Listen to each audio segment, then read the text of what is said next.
दोस्तों स्वागत है आपका इस क्वेश्चन पर। और फिर बता रहा हूँ, अगर आपने किसी ने अभी तक हमारे चैनल को सब्सक्राइब नहीं किया है तो जल्दी से सब्सक्राइब करो, लाइक करो वीडियो को और शेयर करो। और 2017 रीट का ये पेपर है जो मैं आपको सॉल्व करा रहा हूँ, तो आपको पता लग जाएगा 26 सितंबर में किस तरह के पेपर आने की चांस। क्वेश्चन आपके सामने है, चाहूँगा जवाब मिले। तो देखते हैं आपके जवाब किस तरह से यहाँ पर आते हैं। हाँ, लॉस, बहुत बढ़िया। मनीष ए लॉस, बिल्कुल बढ़िया। और देखते हैं जवाब क्या बढ़ रहा है आपकी तरफ। चलो इसको देखते हैं, सवाल क्या है। श्रीमान एक्स के पास एक निश्चित राशि है, पता नहीं कितनी राशि है। उसे कुछ राशि 10% सरल ब्याज की दर पर और शेष राशि 12% सरल ब्याज की दर पर उसने जमा करवा दी। प्रथम राशि का चौथा हिस्सा और शेष राशि के 5वें हिस्से के बराबर है। यदि 2 वर्षों का कुल ब्याज 2500 रुपये है तो जमा की गई कुल राशि कितनी है। Shri X has a fixed amount. He deposits some amount at the rate of 10% at simple interest, rate of interest, and the balance at the rate of 12%. 1/4 of the first amount is equal to 1/5 of the remaining. Okay, then if 2-year balance is और interest is 2500 rupees, then find out the total deposit amount. ये आपको बताना है। Question बहुत ही बढ़िया है और समझने की अगर आप कोशिश करेंगे you will get the answer easily. बस आपको थोड़ा सा कोशिश करना है, थोड़ी सी समझदारी दिखानी है and you will get the answer. तो देखता हूँ आपका जवाब मुझे क्या मिल रहा है। तेजी से शुरू करेंगे कहानी और आपकी तरफ मैंने बढ़ा दिया है सवाल। मैं देखूंगा आपका जवाब मुझे ज़रूर मिले। ओके, तो देखते हैं आपका जवाब मुझे क्या मिल रहा है। ओके, बहुत बढ़िया। जवाब देने की कोशिश यहाँ जारी है और आपके सवाल हम पर बहुत भारी हैं। बहुत बढ़िया। इसी तरह से अगर आप जवाब देंगे तो ये बहुत ही खूबसूरत तरीके से आप लोगों के साथ ज़रूर जुड़ जाएंगे आपके आंसर। तो देखते हैं आपका जवाब यहाँ पर क्या मिल रहा है मुझे। Very good.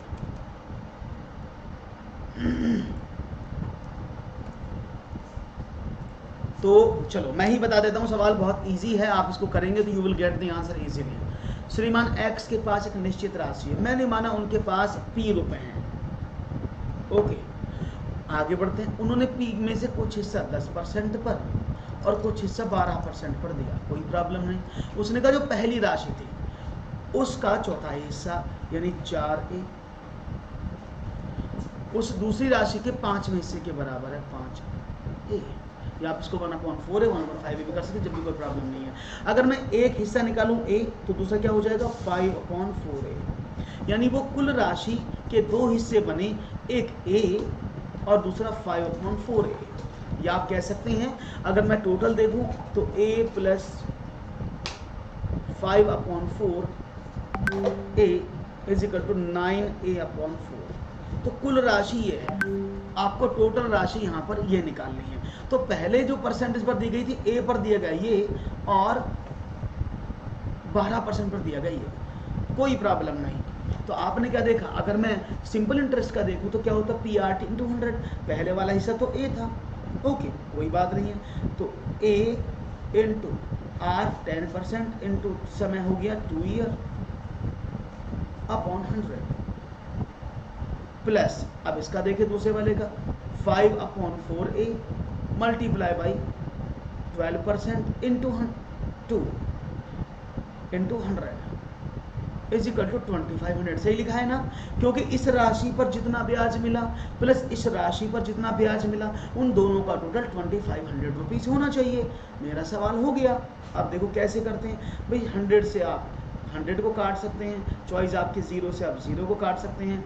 और यहाँ पर देखते हैं आपने 0 से 0 को काटा, यहाँ से काटे 4 × 12, इसको काटे तो 50, इसको काटे तो 10, इसको काटे तो 5। यानी क्या बना, आपने देखा A/5 प्लस 3A/10 = 2500। आपने एलसीएम लिया 5 10 आया तो 4A = what, that is 25 into multiply कर दे किसकी, आपने मल्टीप्लाई कर दी। चलो बाकी आपका कौन कौन सा आंसर आ, मुझे आप लोगों से भी तो आंसर चाहिए, मैं आपकी भी तो आंसर देख लूँ जरा, आप लोगों के आंसर मुझे क्या क्या मिल रहे हैं। तो यहाँ पर मैं देख पा रहा हूँ आप लोगों के आंसर भी कुछ ना कुछ अच्छे से ज़रूर मिलेंगे। Let's see what will be your answer. Okay let's see. तो 25 गुणा 10, ओके, और आपने जवाब निकाला अपॉन 4, दैट इज 5000। तो ए का वैल्यू 5000 आया, यानी जो हिस्सा था ये वाला हिस्सा ये 5000 है।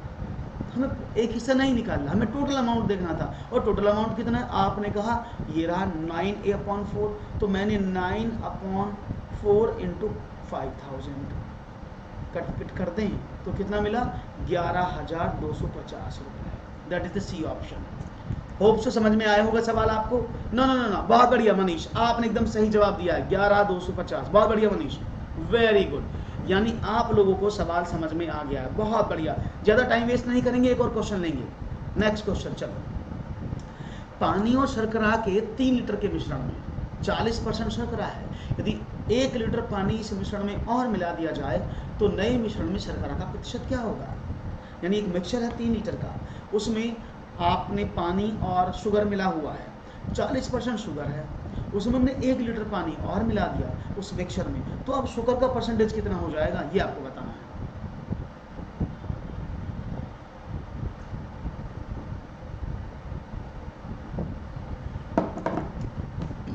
ये तो आपको समझ में आ गया होगा, इसमें तो कोई प्रॉब्लम ही नहीं है कि भाई पहले 3 लीटर में 40% था, अगर आप उसमें 1 लीटर पानी और मिला दोगे तो शर्करा और कम हो जाएगा, वैल्यू ऑफ जो शर्करा की वैल्यू और कम हो जाएगी। जेन्युइन सी बात है। तो देखते हैं आगे वो बात कैसे हुई, समझते हैं सवाल को। देखिए, पानी और शर्करा के 3 लीटर में 40% शर्करा है, कोई बात नहीं है। 3 लीटर का मिश्रण था, उसमें 40% आपने शुगर कर दिया, कितना हुआ आपने कहा 3 का 40% निकाला आपने, बराबर 1.2। तो यानी शर्करा की वैल्यू 1.2 है। Is it clear? यहाँ तक तो कोई प्रॉब्लम नहीं किसी को। उसने कहा इसमें 1 लीटर पानी और मिला दिया तो मिश्रण हो गया 4 लीटर, लेकिन शर्करा तो नहीं बदला, जो शुगर था वो तो 1.2 लीटर ही है उसमें, अब टोटल मिश्रण 4 लीटर हो गया। तो अब आपको क्या निकालना है कि 1.2 मिश्रण 4 लीटर का टोटल मिश्रण, और आपको परसेंटेज निकालना है। तो 25 चौके 100, 25 दूनी 50, 25 के 25 और 30, तो 30% उसका वैल्यू हो जाएगा। होप सो सब लोगों ने आंसर दिया होगा। किसी ने आंसर नहीं दिया, क्यों भाई? इतना मुश्किल सवाल थोड़ी आप इसका आंसर नहीं दे पा रहे हैं। क्या इतना मुश्किल सवाल है आप इसका आंसर नहीं दे पा रहे हैं? ओह क्या बात है, मुझे तो लगता है बहुत जल्दी इसका आंसर दे सकते थे। तो आपने कैसे गड़बड़ कर दिया, कैसे गलती कर दिया, ये मैं समझ नहीं पा रहा हूँ। क्यों भाई, ऐसा क्यों? सवाल तो बहुत अच्छे हैं। देखो रीट का लेवल है, बार बार बोल रहा हूँ, रीट 2017 का ये लेवल है। अब देखो अगर आप रीट की तैयारी करने जा रहे हैं तो आपको कितना मेहनत करना पड़ेगा, इट्स डिपेंड्स ऑन यू। आगे बढ़ें, एक और सवाल लिया जाए। सबको समझ में आया है? Okay, one more question for you. ये रहा, दिए गए समांतर चतुर्भुज में ए बी सी डी में एक्स और वाई के मान बराबर है, आपको बताना है। एक्स और वाई के मान बता दो बराबर है, कितने कितने होंगे। एक्स और वाई के मान आपको बताने हैं। लेट्स सी, बड़े शांति पूर्वक सुन रहे हैं आप लोग, क्या बात है। हाजिका, शौकत, सवाल आपके सामने है, कोई हलचल नहीं, खेमे में सब बड़ी शांति शांति। ऐसा क्यों भाई, इस खेमे में इतनी शांति क्यों हो रही है? जल्दी से शांति को तोड़ो और सवाल के जवाब बताओ। ओके, देखते हैं। दिए गए समांतर चतुर्भुज ए बी सी डी में एक्स और वाई के मान आपको बताने थे। देखते हैं, अगर मैं बात करता हूँ समांतर चतुर्भुज की, उसको पैरेललोग्राम बोलते हैं अंग्रेजी में। ये एक पैरेललोग्राम है, और पैरेललोग्राम की प्रॉपर्टी क्या होती है कि अगर फॉर एग्जांपल ये एक एंगल है ए बी सी और डी, तो यहाँ प्रॉपर्टी क्या होती है कि आमने सामने के एंगल बराबर होते हैं, यानी एंगल ए बराबर एंगल सी होगा और angle B is equal to angle D होगा।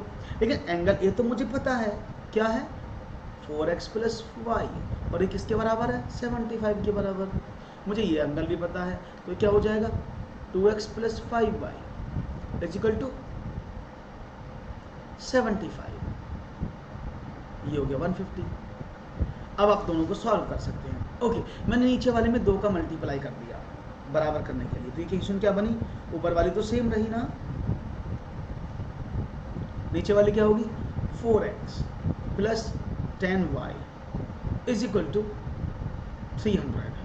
इसको घटा देते हैं आप इसमें, तो देखो इससे एक हट गया माइनस का 9y is equal to minus का 225 and y is equal to 225/9।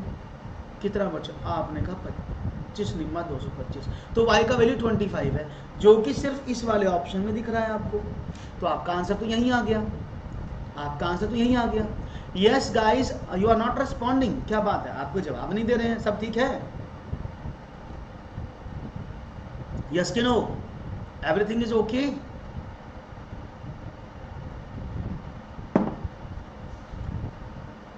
तो आपको जवाब मिला है ये, कोई प्रॉब्लम तो नहीं सवाल में, कोई इशू तो नहीं। तो आपको अब इसमें अगर आप x का वैल्यू भी निकालना चाहते हैं तो इस y के वैल्यू को आप किसी भी इक्वेशन में पुट कर दें तो आपका जवाब मिल जाएगा। आप इस y के वैल्यू इक्वेशन में पुट कर दें तो you will get the answer. Okay, अगर मैं इसमें पुट करता हूँ तो you can see what is the answer. तो आपने देखा y की जगह 25 पुट कर दिया, तो 4x is equal to 75 minus का 25, x इज इक्वल टू 50/4 बराबर 12.5, यही आंसर था। क्लियर है? एक और सवाल आपके स्क्रीन पर, one more question for you guys, दीजिएगा जवाब। ओके, कबीर 10 रुपए में 11 की दर से पेंसिलें खरीदता है, वह 11 रुपए में 10 की दर से बेच देता है, उसका लाभ प्रतिशत बताओ। Kabir buys 11 pencils at the rate of 10 rupees and then he sold 10 pens at the rate 11, his percentage profit is equal to what? ये आपको बताना है, तो मैं देखूंगा आपका जवाब मुझे क्या मिलेगा।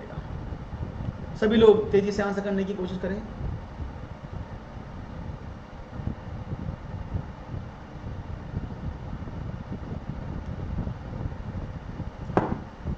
None of you giving the answer, कोई भी आप में से आंसर नहीं दे रहा है, क्यों भाई, ऐसा क्यों, ऐसा क्या गुनाह किया इस सवाल ने जो आप इसका आंसर नहीं दे पा रहे हैं, थोड़ी सी गड़बड़ लग रही है। चलो मैं बता देता हूँ सवाल, देखो समझने की कोशिश करना। अगर मैं बात करता हूँ 10 में 11 की दर से पेंसिल, मैं एक छोटा सा सवाल पूछता हूँ, एक आदमी 10 आम 25 रुपए के लाया और वही 10 आम उसने 40 रुपए के बेच दिए। एक आदमी 10 आम खरीद के लाया 25 रुपए के और वो 10 आम उसने 40 रुपए के बेच दिए, तो फायदा कितना हुआ? आपने कहा सर इसमें से इसको घटाओ, 15 रुपए का प्रॉफिट हो गया। आपने इजीली आइडेंटिफाई कर लिया है ना, इजीली आइडेंटिफाइड हो गया ना, आपने इजीली इसको आइडेंटिफाई किया, कोई प्रॉब्लम नहीं हुई। क्यों आइडेंटिफाई किया? क्योंकि जो क्वांटिटी थी ना वो एक्चुअल में बराबर है, यहाँ पर 10 आम लाया 10 बेच दिए, तो क्वांटिटी इक्वल है, इस वजह से आपको प्रॉफिट एंड लॉस निकालने में कोई प्रॉब्लम नहीं हुई। लेकिन इन सवालों में सबसे बड़ी प्रॉब्लम क्या है? ऊपर वाले सवाल में यहाँ खरीद किसी और रेट से रहा है, बेच कुछ और क्वांटिटी रहा है, तो क्वांटिटी अलग अलग है। तो यानी मेरे दिमाग में क्या विचार आया कि अगर मैं क्वांटिटीज़ को बराबर कर दूँ तो मेरा सवाल तो बड़ा आसानी से हो जाएगा, अगर मैं क्वांटिटी को बराबर कर दूँ तो मेरा सवाल तो आसानी से हो जाएगा। तो मैंने कहा ओके, बहुत तेज़ी से आंसर मिला है सी, ओके ए बी सी और डी। तो मैंने क्वांटिटी को बराबर किया, तो मैंने क्या काम किया, मैं बहुत शॉर्ट ट्रिक बता रहा हूँ आपको। एक तरफ आपने रुपए लिखे, एक तरफ क्वांटिटी लिखी। आपने देखा 10 रुपए में वो 11 की दर से खरीदता था, कॉस्ट प्राइस, और वह 11 रुपए में 10 बेचता था, सेलिंग प्राइस। अब मैंने कहा क्वांटिटी को बराबर कर लो, तो मैंने क्या काम किया, मैंने क्वांटिटी को बराबर करने के लिए नीचे वाली क्वांटिटी की ऊपर वाली में और ऊपर वाली की नीचे वाली में गुणा कर दी, तो सब में होगी ये। तो नए रुपए क्या बने, 10 में 10 का मल्टीप्लाई हुआ 100 रुपये, और क्वांटिटी क्या बनी, 10 में 11 की गुणा हुई तो 110 रुपये, यानी 110 पेंसिल। 11 में 11 की गुणा हुई तो 121 रुपये, और पेंसिल कितनी, 11 दही 110। अब सवाल ये वाला बन गया ना कि एक आदमी 110 पेंसिल 100 रुपये की लाया और 110 पेंसिल 121 रुपये की बेच दी, तो फायदा कितना मिला? आपने बोला तो बड़ा आसान हो गया सर, अब तो ये बहुत आसान हो गया। आपने कहा 121 माइनस 100 बराबर 21 रुपये का फायदा हुआ, क्योंकि परसेंटेज की बात है, तो 21 बटा कॉस्ट प्राइस 100 मल्टीप्लाई बाई 100, तो 21% प्रॉफिट। कोई प्रॉब्लम किसी को? बहुत अच्छा, प्रणाम मनोहर, कैसे हैं? समझ में आया? तो सही जवाब था ऑप्शन नंबर सी। बिल्कुल सही कहा आपने मोहित, एकदम बढ़िया। जब बी नहीं होगा इट्स सी, इट्स 21%। ओके बढ़िया। एक और सवाल आपकी स्क्रीन पर मैं रख रहा हूँ, बिना देरी करते हुए इसका भी आंसर देने की कोशिश करेंगे सभी लोग। ये रहा आपके सामने, दिए गए वृत्त में थीटा का मान बराबर है, ये आपको बताना है। एक वृत्त है, इसमें ये दो ट्राइंगल बनाए हुए हैं जिनमें ये कोण आपको दिख रहे हैं 90 डिग्री के हैं, और ये आपको बताना है कि इसमें जो ये थीटा, ये वाला जो कोण है, इसका वैल्यू क्या होगा। तो देखते हैं आपका जवाब क्या मिलता है। इसको समझाने से पहले मैं कुछ और बातें आपके साथ क्लियर कर देना चाहता हूँ। अगर आप इसको समझाने की बात करते हैं तो मैं एक और कुछ बातें क्लियर कर देता हूँ, और वो बातें क्या, उनको भी समझने की कोशिश करेंगे। Okay let's see. और यहाँ पर हम देखते हैं कि भाई ये सवाल दिया गया वृत्त है, थीटा का मान बराबर है। ओके समझते हैं। ऐसे सवालों में आपको एक बात हमेशा याद रखनी है, ये जो वृत्त है ना, तो इसके अंतःखंड में, ये अंतःखंड में एकांतर है, अल्टरनेटिव एंगल्स बनते हैं जो उसके अंदर की तरफ बनते हैं, वो बराबर होते हैं। यानी अगर ये कोण डी है, ये कोण सी है, तो ये दोनों बराबर है। ये कोण ए बी है, ए है, और ये बी है, ये भी बराबर है। तो 40 डिग्री का ही ये हो गया। अब आपने क्या देखा, अब आपने एक एंगल ड्रॉ किया ये वाला, जिसमें आपने क्या देखा, ये कोण 85 डिग्री का था, ये कोण 40 डिग्री का था। तो इस कोण का मान निकाल सकते हो, क्योंकि ये ए है, ये डी है और ये सी है, तो आपने कहा निकाल सकते हैं, क्योंकि 85, 85 और 40 कितना होता है 125, और टोटल होता है 180 ट्राइंगल का अंतर कोणों का कितना होना, that is 55 degree. Right option, option number C. कोई प्रॉब्लम? बहुत बढ़िया जवाब आप दे रहे हैं, दैट्स वेरी नाइस। आपका जवाब हमेशा इस तरह से आता है, that's very cool and nice. ऐसे ही जवाब आपके मिलते रहने चाहिए, जिससे कि कोई प्रॉब्लम ना हो और आपके जवाब आते रहें बढ़िया बढ़िया से। चलो तो देखते हैं आपका जवाब मिला है मुझे, बढ़िया। आगे बढ़ते हैं और देखते हैं नेक्स्ट सवाल क्या है। ओके, वन मोर क्वेश्चन आपके लिए guys. Okay let's see. Next question आपके स्क्रीन पर ये रहा।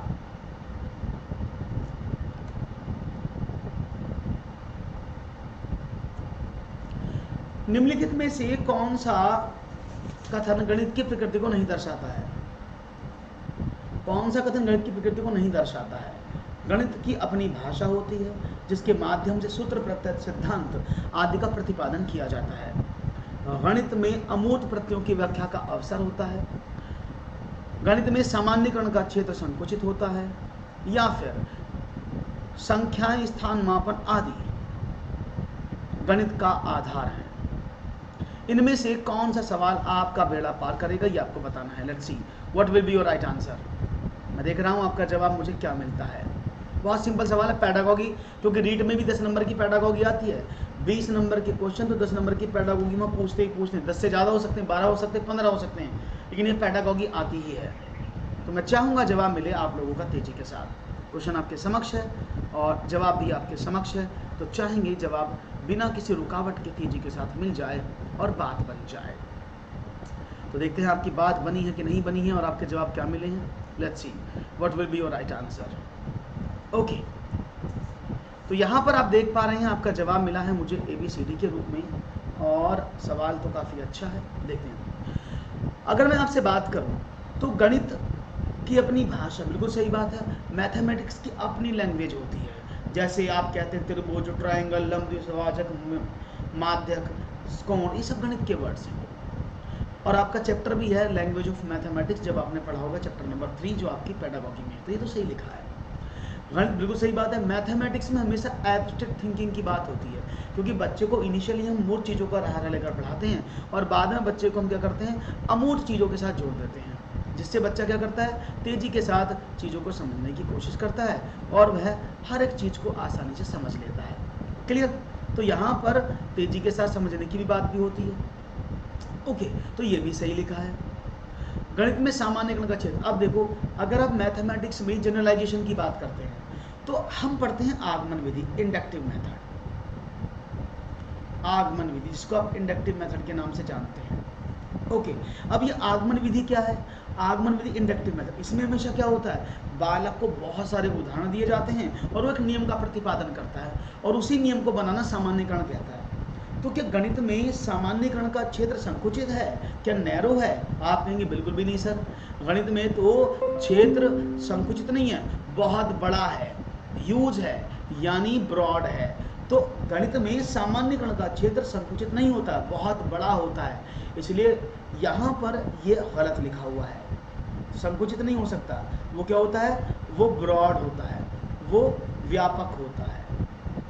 तो गणित में हम हमेशा नए नए तरीके ढूंढते सवालों को करने के लिए, और गणित स्थान मापन आदि गणित का आधार है। बिल्कुल सही बात है। Is it clear now?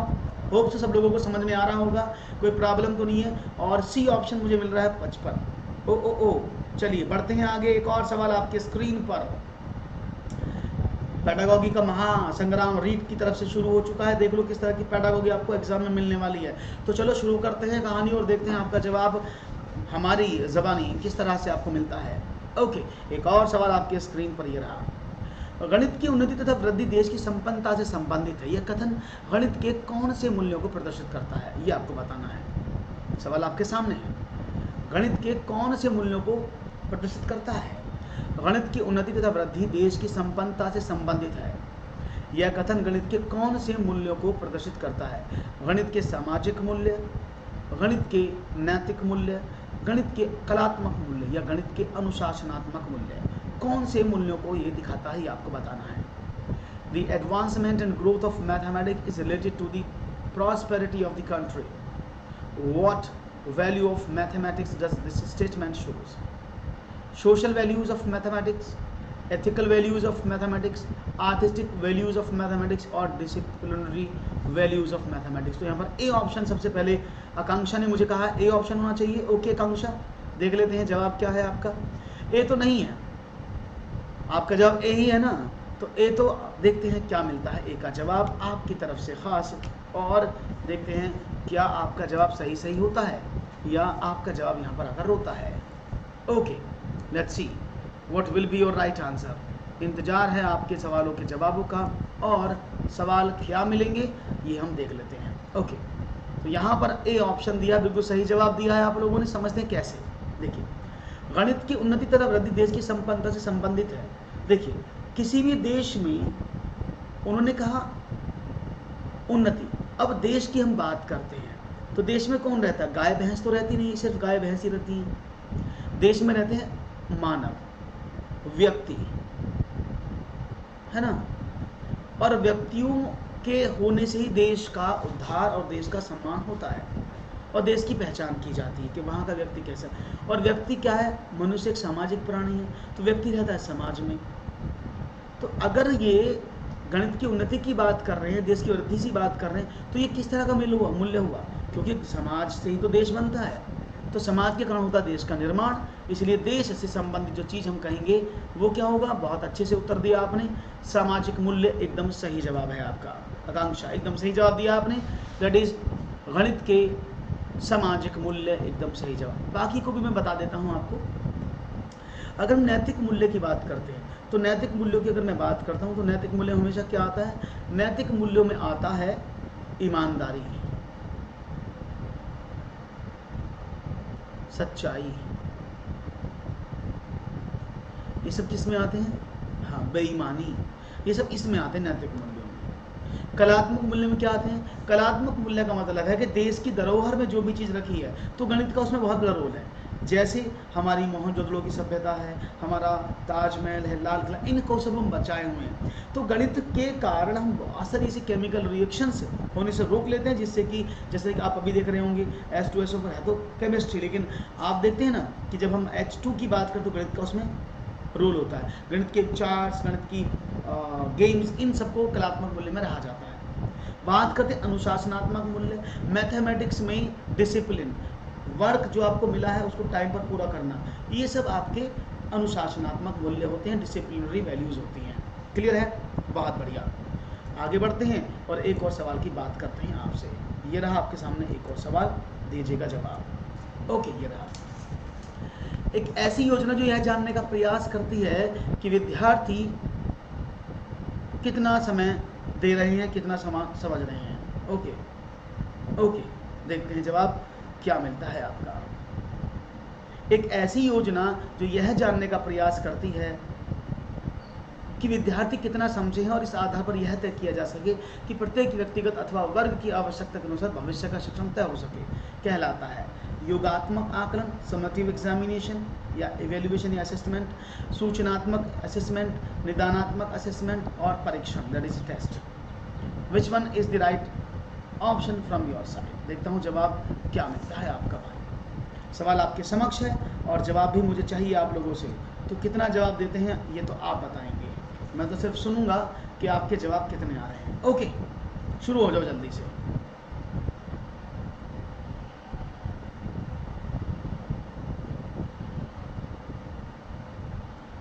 Okay, तो जवाब क्या मिलेगा, ऑप्शन आपके सामने है, जवाब चाहूंगा आप लोगों से मिले। Let's do it.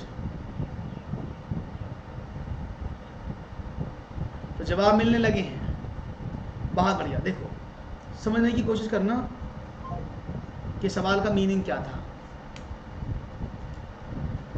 एक ऐसी योजना जानने का प्रयास करती है कि विद्यार्थी कितना समझे और इस आधार पर यह तय किया जा सके व्यक्तिगत अथवा वर्ग की आवश्यकता के अनुसार भविष्य में क्या पढ़ाना है। देखिए, जब भी योगात्मक मूल्यांकन की बात कर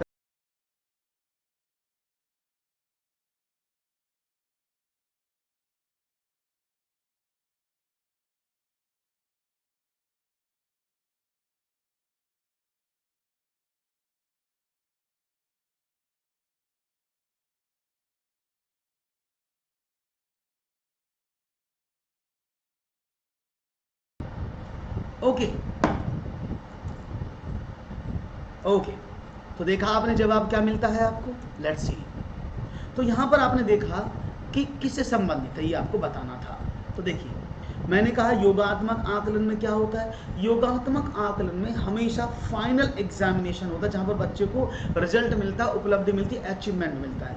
वहीं सूचनात्मक आकलन कुछ नहीं, निदानात्मक आकलन में क्या होता है, जहां पर बच्चा किस क्षेत्र में कमजोर है, उसकी कमी का स्तर क्या है, वो कमी क्यों सह रहा है और कमी किस कारण से हो रही है, उस कमी का स्तर कितना है, कठिनाई कौन सी आ रही है, उस कठिनाई का स्तर क्या है, ये सब जानना निदानात्मक आकलन में किया जाता है। और ये सब जानने के बाद जब टीचर जान जाता है तो उसको आसानी होती है उस बालक को भविष्य में किस तरह से पढ़ाया जाए, उसको किस तरह से रेमेडियल टीचिंग दी जाए जिससे कि वो आसानी से उस बच्चे को बिलो एवरेज से अबव एवरेज और पुअर से गुड में ले आए। राइट ऑप्शन था ऑप्शन नंबर सी, जो आपने दिया है एकदम सही। बढ़ते हैं आगे। एक और सवाल आपकी स्क्रीन पर मैं रख रहा हूं और चाहूंगा इसका जवाब भी आप मुझे तेजी के साथ देंगे। एक और सवाल आपकी स्क्रीन पर ये रहा, क्वेश्चन नंबर 11 आपके सामने रख रहा हूं। काफी अच्छे से उत्तर आप लोगों के मुझे मिल रहे हैं। ओके, निम्नलिखित में से कौन सा अनौपचारिक आकलन की विशेषता को नहीं दर्शाता है। ए, विद्यार्थी अपनी उत्तर पुस्तिकाओं में जैसा कार्य कर रहे हों उस तरफ देखना, विद्यार्थी जब अन्य विद्यार्थियों को समझाने अथवा चर्चा में व्यस्त हो उनको सुनना, अध्यापक द्वारा पूछे गए प्रश्नों पर दिए जाने वाले उत्तरों का मॉनिटर करना, या विद्यार्थियों की उत्तर पुस्तिकाओं को जांच कर अंक ग्रेडिंग प्रदान करना। आपका जवाब देना है आपको, कौन सा अनौपचारिक आकलन की विशेषता को नहीं दर्शाता है। विद्यार्थी अपनी उत्तर पुस्तिकाओं में जैसा कार्य कर रहे हैं उस तरफ देखना, विद्यार्थी जब अन्य विद्यार्थियों को समझाने अथवा चर्चा में व्यस्त हों उनको सुनना, अध्यापक द्वारा पूछे गए प्रश्नों पर दिए जाने वाले उत्तरों को मॉनिटर करना, या विद्यार्थी की उत्तर पुस्तिकाओं की जांच करना। ये सवाल आपके सामने है और मैं चाहूंगा जवाब मिले मुझे तेजी के साथ। Okay, let's see.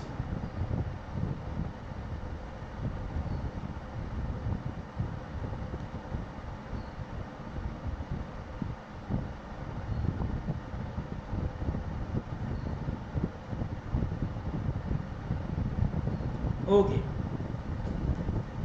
देखेंगे। देखो, अनौपचारिक असेसमेंट यानी इनफॉर्मल असेसमेंट इसको बोल सकते हैं। जब भी इनफॉर्मल असेसमेंट की आप बात करते हैं, जब भी आप इनफॉर्मल असेसमेंट की बात करते हैं मतलब वो फॉर्मली नहीं है।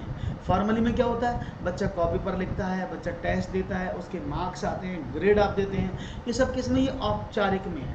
यानी ये किस में, ये सब किस में आता है, फॉर्मल असेसमेंट या इवेल्युएशन में आता है। लेकिन आप फॉर्मली ना करके इनफॉर्मली बात करते, जैसे आप बच्चा काम कर रहा आप उसको देख रहे हैं, ऑब्जर्विंग जब भी होगा तो अनौपचारिक आकलन होगा। जब भी बच्चा ऑब्जर्व करेगा, जब भी ऑब्जर्विंग होगा, डी ऑप्शन, बहुत बढ़िया डी ऑप्शन है।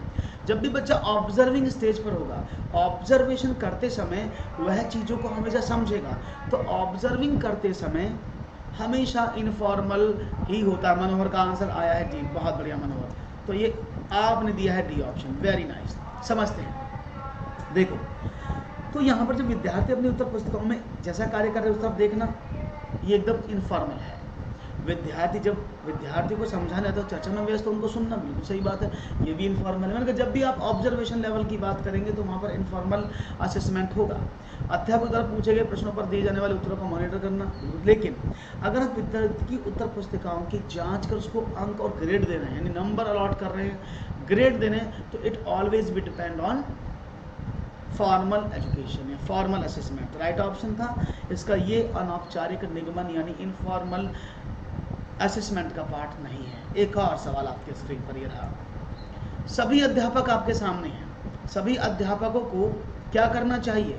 सभी अध्यापकों को गणितीय शब्दावली के उपयोग हेतु प्रोत्साहित किया जाना चाहिए और विद्यार्थियों के मध्य शुद्ध शब्दावली का उपयोग हेतु बढ़ावा देती है। इस शब्दावली को जाना जाता है किस नाम से? ए, गणित शिक्षण में भाषा, गणित शिक्षण में मूल्य, गणित शिक्षण में सहसंबंध या गणित शिक्षण में उपकरण। इनमें से किस नाम से इसको जाना जाता है? सभी अध्यापकों को शुद्ध गणितीय शब्दावली के उपयोग हेतु प्रोत्साहित किया जाता है और विद्यार्थियों के मध्य शुद्ध शब्दावली का उपयोग हेतु बढ़ावा देती है। इस शब्दावली को जाना जाता है किसमें? गणित शिक्षण में भाषा, गणित शिक्षण में मूल्य, गणित शिक्षण में सहसंबंध या गणित शिक्षण में उपकरण। तो देखते हैं आपका जवाब क्या मिलता है। Let's C. All teachers are encouraged to use pure mathematical vocabulary and promote pure vocabulary uses among students. This terminology is known: language in mathematics teaching, value in teaching mathematics, correlation in teaching mathematics, और tools in teaching mathematics. तो which one is the correct answer? आपको जवाब देना है इसका। तो सवाल आपके सामने है और तेजी से दीजिएगा जवाब। क्या आता है आपका जवाब? Let's see what will be your right answer. A B C D के रूप में आपके आंसर्स आपके सामने हैं और यहाँ पर देख रहा हूँ D option, A option, B option आप सब लोग लगाते जा रहे हैं, लेकिन आंसर मुझे बहुत कम आते जा रहे हैं। ऐसा क्यों? ये मुझे समझ नहीं आ रहा आपका। क्यों भाई ऐसा क्यों हो रहा है कि आपके आंसर इतने गलत आते जा रहे हैं? ऐसा क्यों हो रहा है कि आपके आंसर इतने कम होते जा रहे हैं? Let's see what will be the right answer from your side. Okay, चलिए देख लेते हैं। गणित की अपनी भाषा होती है, उषा ने कहा है ए, आकांक्षा कह रही है ए, बहुत बढ़िया। सभी लोगों ने अपना आंसर ए देने का प्रयास किया है, समझने की कोशिश करते क्यों हुआ इसका आंसर है। लेट्स सी। देखो, अगर हम बात करते हैं शुद्ध शब्दावली का उपयोग हेतु बढ़ावा देती है, किस लिए? गणितीय शब्दावली। तो जब भी गणित की शब्दावली होगी, किसी भी भाषा की शब्दावली होगी, तो वो शब्दावली भाषा की तो होगी ना। कोई भी शब्दावली हो, चाहे वो उर्दू की हो, हिंदी की हो, इंग्लिश की हो, संस्कृत की हो, तमिल, तेलुगु, कन्नड़, कुछ भी भाषा की हो, तो गणित शिक्षण में भाषा, ये सब भाषा को बढ़ावा देती हैं।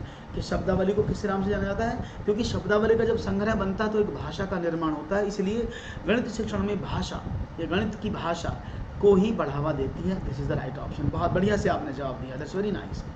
एक और सवाल आपके स्क्रीन पर ये रहा। नीचे दिए गए कथनों में से कौन सा कथन गणित की विशेषता को सही नहीं दर्शाता है? इनमें से कौन सा है जो गणित की विशेषता को सही नहीं दर्शाता है? Which of the following statement given below is mathematics does not accurately reflect the attributes of mathematics? That is, mathematics is the logical science of thoughts. गणित विचारों का तार्किक विज्ञान है। गणित मनुष्य के मस्तिष्क में तर्क करने की आदत बनाने का मार्ग है। Mathematics is the way of forming the habit of reasoning in the brain of man. Third, गणित अमूर्त विज्ञान नहीं है। Mathematics is not the abstract science. Fourth, गणित को संख्या में स्थानों के विज्ञान के रूप में परिभाषित किया गया है। तो जल्दी से जवाब का प्रतीक्षा में बैठा हूँ, मुझे मिलेगा आपका आंसर। ओके, देखते हैं क्या मिलता है आपका जवाब। ए बी सी डी के रूप में हम चाहेंगे आप लोगों के जवाब मिलें और बिना किसी देरी के आप लोगों के जवाब तेजी से मिलेंगे तो बहुत अच्छा लगेगा। सब लोग प्रिपेयर हो जाओ, जल्दी से जल्दी अपने अपने आंसर दो भाई, ऐसे कैसे काम चलेगा। तेजी से जवाब देने की कोशिश सभी लोग करते रहेंगे, जिससे कि हमें पता लगेगा कि हाँ भाई आप लोग जो है काफ़ी अच्छा समझ रहे हैं सवालों को और काफ़ी अच्छे से सवालों को कर रहे हैं। That's very nice. तो यहाँ पर जवाब की प्रतीक्षा में बैठा हूँ। ओके, लेट्स सी, देखते हैं आखिरकार आपके जवाब हमें किस तरह से मिले हैं। ओके, देखते हैं। देखो, गणित के कौन सा गणित की भाषा को नहीं दर्शाता है? गणित विचारों का तार्किक विज्ञान है। एकदम सही बात है, क्योंकि मैथमेटिक्स क्या है? तार्किक विचारों का विज्ञान। बिल्कुल सही बात है, क्योंकि मैथमेटिक्स को हमेशा लॉजिकल साइंस के रूप में माना जाता है कि लॉजिकल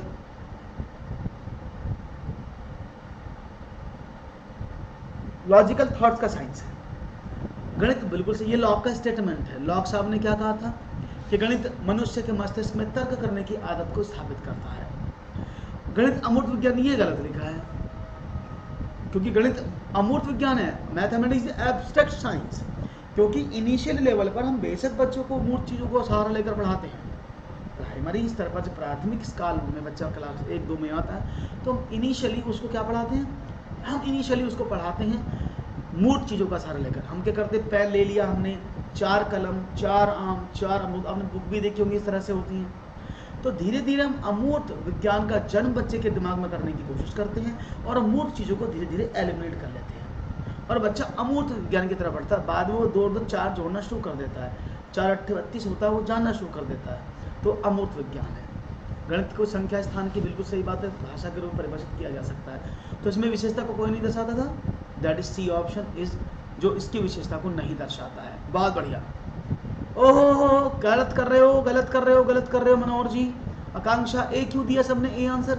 अरे भाई वो बोल रहा है सही सही नहीं दर्शाता है, तो वो तो आप सही बता रहे हो। सवाल को सही से समझो, सुनो सवाल में क्या पूछा गया है, देन उसका आंसर दें आप। ये तो गड़बड़ हो जाएगी, गलत हो जाएगा सवाल, है ना। चलो बढ़ते हैं आगे, एक और सवाल की तरफ देखते हैं। आपका नया सवाल क्या है?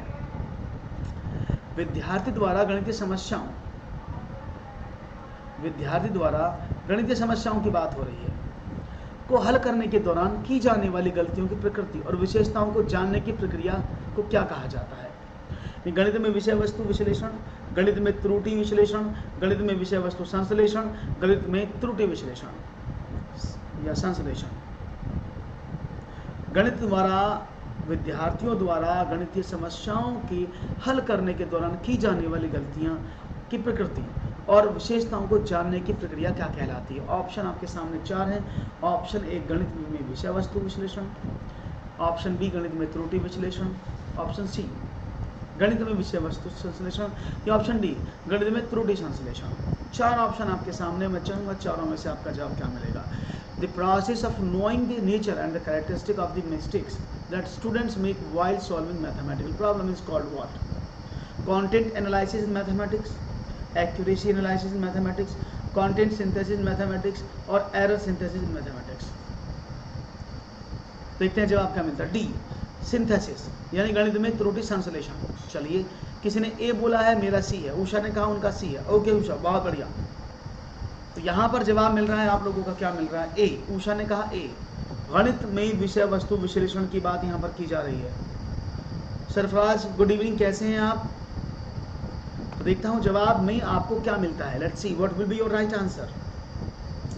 ए बी सी और डी के रूप में आप लोगों के आंसर यहाँ पर रखे हुए हैं। जवाब आपको देना है और रीड का इस प्रश्न पत्र को आप अच्छे से समझने की कोशिश करेंगे तो आपको बहुत ही तरीके से आपको चीज़ें समझ में आ जाएंगी। और मुझे बड़ा अच्छा लग रहा है कि आप लोग चीज़ों को समझने लगे हैं और आपने शुरुआत कर दी चीज़ों को समझने की। बहुत बढ़िया, आपका जवाब इस तरह से आप जवाब ए। तो यहाँ पर ए ऑप्शन मिलने की बारी है। ओके, ए ऑप्शन मिलने की बारी यहाँ पर आ रही है। देखते हैं जवाब क्या मिलता है आपका ए ऑप्शन पर।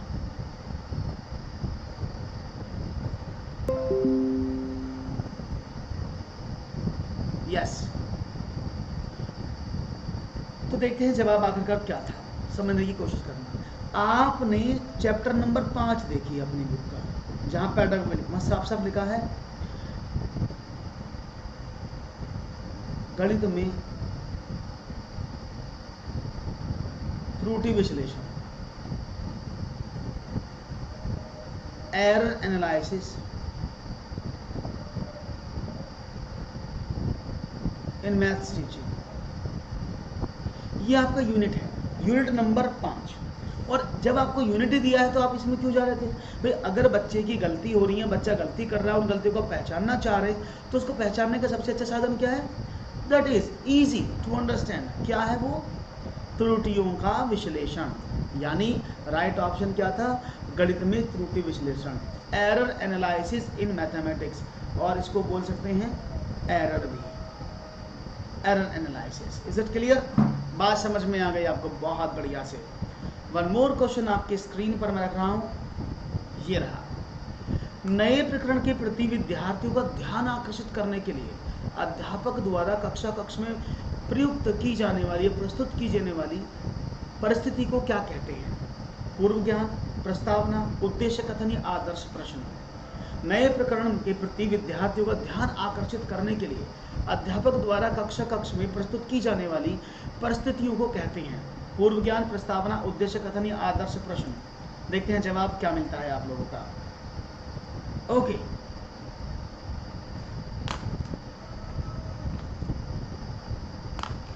तो जवाब का इंतजार हमें है, आपको है, और आपको सिर्फ जवाब ही तो देना है। तो let's see what will be your right answer for this question. Okay, तो जवाब आने लगे हैं और आपके सवाल थोड़े थोड़े से अच्छे से मुझे समझने लगे। बहुत बढ़िया, मैं अच्छा हूँ। ए ऑप्शन दिया जा रहा, पूर्व ज्ञान। चलिए ओके, अगर मैं आपसे एक बात करता हूँ, आपने कहा पूर्व ज्ञान, बहुत अच्छा जवाब दिया आप सभी लोगों ने। मैं आपको एक चैप्टर पढ़ा रहा हूँ और आपको मैंने अलजेब्रा कक्षा 6 में पढ़ाना शुरू किया। कक्षा 6 की बात थी, अलजेब्रा मैंने किया, मतलब कि अलजेब्रा तो आज से पहले आपने पढ़ा ही नहीं है भाई। कक्षा 1 से 5 तक अलजेब्रा नहीं होता, बीजगणित नहीं होता। आप कक्षा 6 में थे और मैंने आपको अलजेब्रा पढ़ाना शुरू किया, तो इसमें मैं आपका पूर्व ज्ञान चेक करूंगा क्या? क्योंकि ये तो नई चीज़ है आपके लिए। अगर आप नई चीज़ पढ़ा रहे हैं तो उसमें पूर्व ज्ञान तो आ ही नहीं सकता। बताओ आप, मुझे नहीं आ सकता ना। तो सबसे ज़रूरी होता है प्रस्तावना, जिसको बोलते हैं इंट्रोडक्शन। आप जब भी कोई चीज़, नई चीज़ पढ़ाते हैं क्लास में, तो सबसे पहले आप उसको इंट्रोडक्शन देते हैं। मतलब ये क्या है, क्यों है, किस प्रयोग में आएगी, किस लिए हम इसको यूज़ करेंगे। The lots of things are there, समझ रहे हो ना? तो इन सब चीज़ों को कहा जाता है, तब इन चीज़ों में जाकर आप चीज़ों को पढ़ते हैं। बात समझ में आ रही है? तो इसी को बोलते हैं उद्देश्य कथन। नहीं बोलते, इसको क्या बोलते हैं? प्रस्तावना, यानी इंट्रोडक्शन। आप सबसे पहले उस चीज़ की प्रस्तावना बच्चों के सामने रखते हैं, उस चीज़ के प्रश्न पत्र के लिए आप उसको समझाते हैं, देन आप उसको आंसर देने की कोशिश करते हैं। पूर्व ज्ञान का मतलब क्या होता है? जब बालक अंडरस्टैंडिंग लेवल पर होता है तो आप उसकी प्रायर नॉलेज को चेक करते हैं। उद्देश्य कथन का ऑब्जेक्टिव स्टेटमेंट है ना, that is the objective statement, जो पूरे कोर्स के लिए दिया जाता है। और आदर्श प्रश्न, दैट इज मॉडल क्वेश्चंस। तो क्या आप नए विद्यार्थी को मॉडल क्वेश्चन देंगे करने के लिए? नहीं देंगे ना, नेवर। आप कभी भी विद्यार्थी को मॉडल पेपर या मॉडल नहीं देंगे। Okay, is it clear? बात समझ में आ गई? Okay, very nice. तो बढ़ते हैं आगे और चीज़ों को लेकर शुरू करते हैं आगे।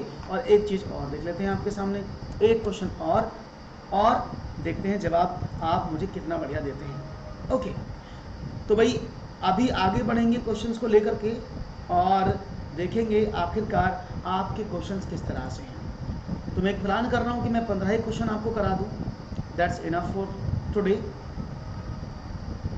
तो आप भाई चैनल को सब्सक्राइब करना बिल्कुल भी ना भूलिएगा। कभी आप सोचें कि चैनल को क्या सब्सक्राइब करना है, हमने तो कर लिया है। तो मेरा फिर से एक रिक्वेस्ट है आप सभी लोगों से कि चैनल को सब्सक्राइब ज़रूर कर दें। ओके, और चैनल को सब्सक्राइब करके वीडियो को शेयर ज़रूर करें, जिससे कि फ्री ऑफ कॉस्ट हर एक ये चीज़ आपके साथियों को, दोस्तों को प्राप्त हो जाए। और एक अच्छा मौका है आप लोगों के साथ जुड़ने का और चीज़ों को समझने का। तो एक अच्छा रास्ता है, आप इसको ज़रूर चूज़ करें और आगे बढ़ने की कोशिश करते रहें। ओके, बात समझ में आ गई? चलिए, बहुत अच्छा लगा मुझे, आपको बात समझ में आ रही है। तो इसी तरह से आपकी बात समझ में आती रहनी चाहिए। तो जल्दी से मार दो लाइक फटाफट। Okay okay, very good. Don't forget to subscribe our channel.